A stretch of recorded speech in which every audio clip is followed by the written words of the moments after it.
It's a happy Thursday today on Kababayan LA, where it's a Thursday. That's why we're going to meet a brand new Kababayan performer. He's not just talented, he's very young, but he also works so hard to achieve his goals. He's going to be rapping for us today on the show. Also, we are in the kitchen, and you know what that means. This is a clue, gives you a clue that we are cooking once again today on the show. 2 new dishes, easy to prepare but very, very healthy, brought to us by Nishimoto. Pero bago ang lahat, masarap din po ang chismisan. Kasama si Eugene Assis, ang editor-in-chief ng Pinoy Insider, joining us from the Philippines. Hello, Eugene. Magandang hapon sa inyong lahat dyan sa LA. At magandang umaga sa iyo dyan sa Pilipinas. Yes. Kamusta na ba ang sitwasyon ng mga pagbabaha? Ikaw ba binaha? Medyo naapektuhan tayo, pero yung mga paligid lang namin, hindi kami nakalabas na ilang araw at talaga nakulong kami dito sa bahay. Pero ganun pa man, marami pa rin mga balita. Eugene, simulan natin kay FPJ at ang kanyang bagong parangal na nakamit. Yes, Janelle, tinanggap na nga ng pamilya ni The King, FPJ, ang posthumous na National Award mula kay Pangulo Aquino. At ito ay tinanggap na kanyang misis na si Susan Roses, kasama ang anak na si NTRCB Chairman Grace Polia Manzares, na ginanap sa Kalayaan Hall ng Malacanang. Ang kanyang anak naman na si Lobby po ay hindi nakasama, pero nang makausap namin sa press ko ng pelikulang Guni-Guni ng Regal Entertainment, ay sinabi niyang ipinaubaya na lamang niya sa mga itong pagtanggap sa karangalan, pero sa puso niya ay kasama siyang tumanggap ng naturang citation at medalyon na Janelle. Ayan. Okay. And congratulations, of course, well-deserving. Napakaraming pelikula ni FPJ. In fact, hanggang ngayon, marami pa rin ang nanonood, naghahanap ng mga pelikula niya. Yeah, oo. Pero nga may isang controversial na salita si Susan Roses nang magpasa rin siya nang sabihin niyang lubos ang kanyang kasiyahan sa naturang karangalan na iginawad ng isang tunay na halal na presidente. Ayun. Out. Naman. Alright. Kung matatandaan natin, syempre, lumaban si FPJ sa presidential election kalaban at that time, she was the incumbent president, Gloria Macapagal Arroyo. At maraming mga aligasyon ng dayaan kung saan dyan sa halalan na yan, ang hinirang na nanalo ay si Pangulong Gloria Macapagal Arroyo nga. Moving on, Eugene, ano na bang nangyari sa kaso ni Hayden Ko at Katrina Halili not too long ago? I know pumutok yan sa mga balita. Very, very hot and juicy issue. At ngayon na-resolve na ba?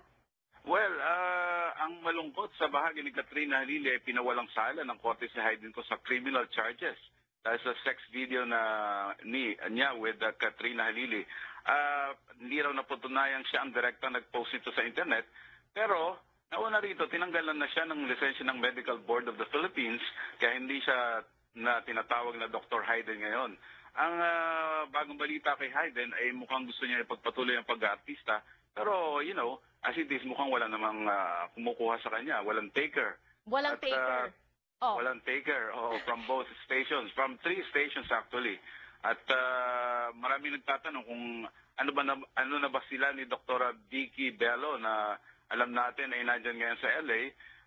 Nakikita natin na si Dr. Bello ay may idinidate ng iba, kaya naniniwala ang marami na talagang wala na sila.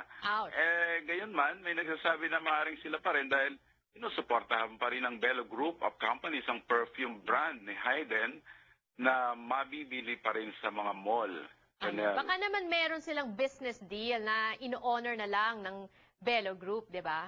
Pwede rin ganon, ayaw natin magsalita.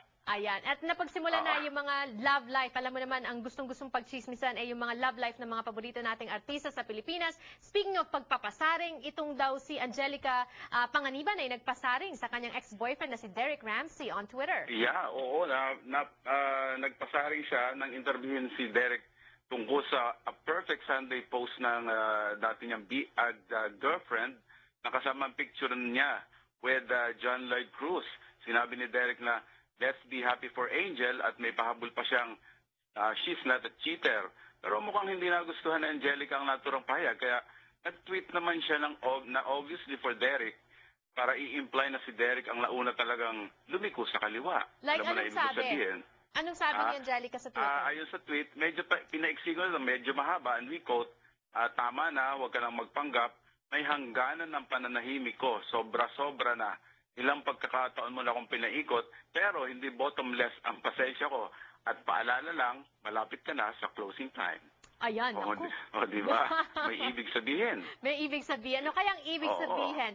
At ano naman kaya Ah. ang ibig sabihin ng pagiging visible na visible ni Heart Evangelista daw sa lamay at burol ng yumaong ama ni Senator Chis Escudero? Oo, mukhang sinasabing sila na nga ni Senator Chis Escudero dahil itong si Hart nga ay nakikita at siya ang mas nakikita sa mga nalilink kay Senator Chis sa lamay nga nitong si Salvador Escudero na ama nitong si Senator Chis.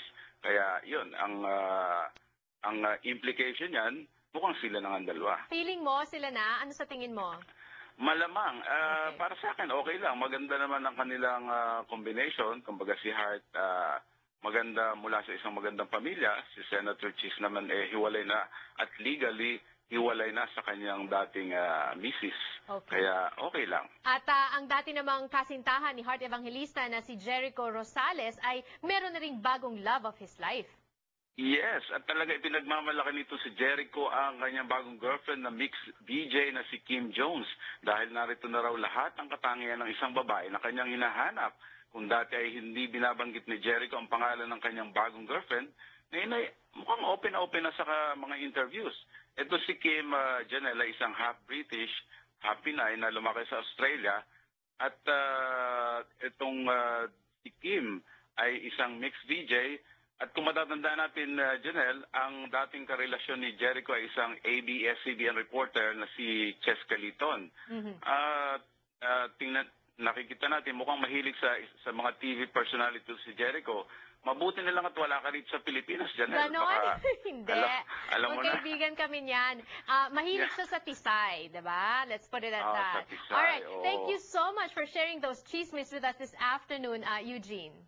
Yeah. Thank you very much din at magandang hapon sa inyo lahat dyan sa LA. More power to you, Eugene Aces, ang editor-in-chief ng Pinoy Insider, and incidentally, Pinoy Insider ang nag-iisang newspaper dito sa Los Angeles na tungkol lang po sa inyong mga paboritong artista sa Pilipinas. Don't forget to pick up your free copy sa mga Filipino establishments and restaurants. Meanwhile, here on Kababayan LA, tayo naman po ay magluluto when we return on the show.